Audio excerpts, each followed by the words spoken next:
Бул Ош шаарынын мэри Жеңишбек Токторбаев мэрби же ким? Же Ош шаарынын соту, же Ош шаарынын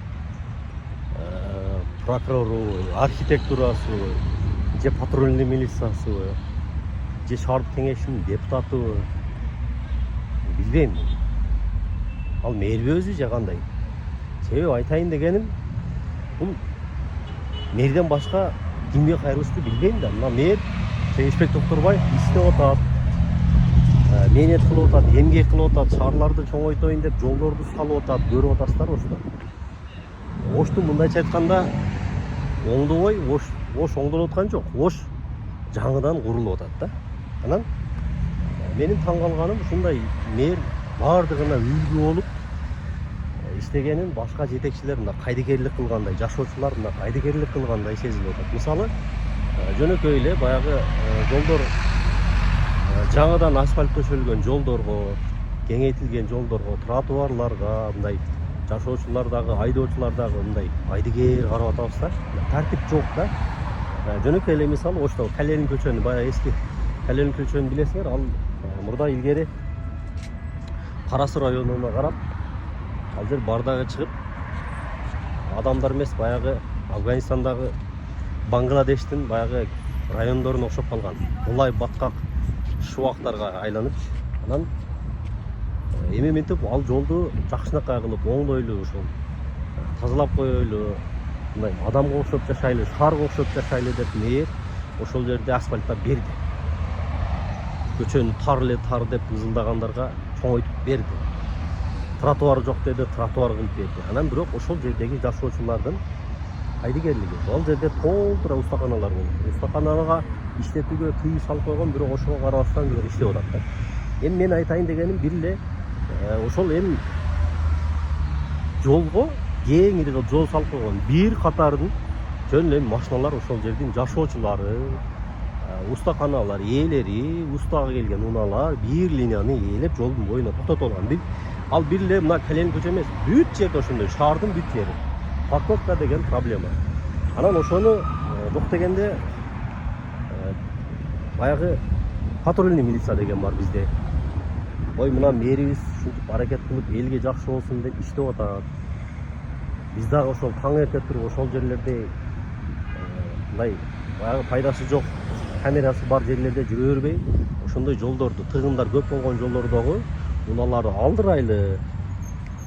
Мисалы мына Курманжан датка, Алымбек датка көчөлөрү бүт 4 катар жолдор өзүчө негизи односторонний болгону менен, а бирок 2 катар, 3 катар жолдун 2 катарларына унааларды токтотуп үйлөрүнө кирип кеткендер бар.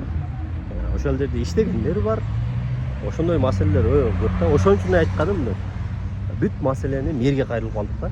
Ошол патрульный милиция жасай турган ишти дагы мэрге кайрылабыз, архитектура кыла турганды дагы мэрге кайрылабыз.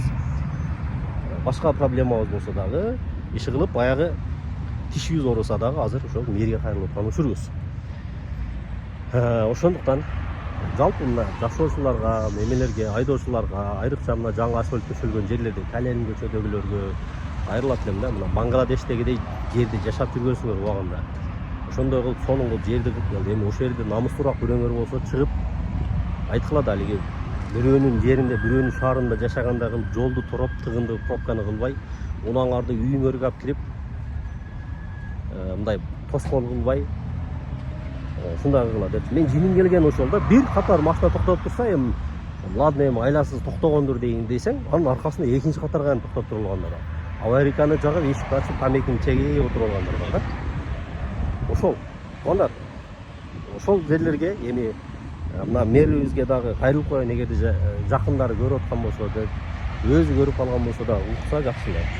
Эми ошол жаңы асфальт төшөлгөн жерлерге патрульный милиция менен иш бүтпөйт.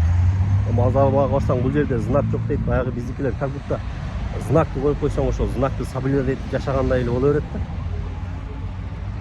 да. Негизи знакты деле уруп ойнобойт да биздикилер. Эми ал жерге бул как мен дагы эми айла жок, сиз кайрыла турган, сиз бул мамлекеттик деңгээлде чечиле турган нерсе, баягы коопсуз шаар деген долбоордун камерасын айла жок коюш керек эми. Коюш керек дагы, ошол жолду тебелеп турган унаанын бүт баарына штрафты болчу деп жазыш керек. Антесе тартип жок. Антесе шаар оңдолгон менен баягы пайдасы жок болуп калат да. Шаарлар, жолдор кеңейип атат. Бирок тыгындын азайбай атканы ошо кайра эле ошол мурдагыдай болуп атат да. Ошол себептен эми мен ойлойм, эми патруль милицияга айтсаң деле бул жерде тыюу салган знак жок дейт. Анан эми тыюу салган знак болуп кандай болуш керек эле? Жолдун боюнда токтоп турбай, жолду башына өтө турган, трассаны тебелеп токтоп турганы бул өзү нарушение да. Анан сөзсүз баягы темирден знак жок дегендей тариз кылышат да. Ошол. Азыр эми бүт эле шаарларда менимче жакшы иштер болуп атат, бирок айрыкча мына Ошто ошо мэрдин эмгегине күйүп кетип калам да. Мындай жолдор кеңейтилип, жолдор асфальттар төшөлүп жасалып аткан менен башкалар кайрыгердей болуп калып атабыз. Мисалы мына аркада жолдор бир катар жолдун боюнда унаа токтоп турат, бирок анын аркасында деле экинчи катар, үчүнчү катар кылып токтой беребиз да.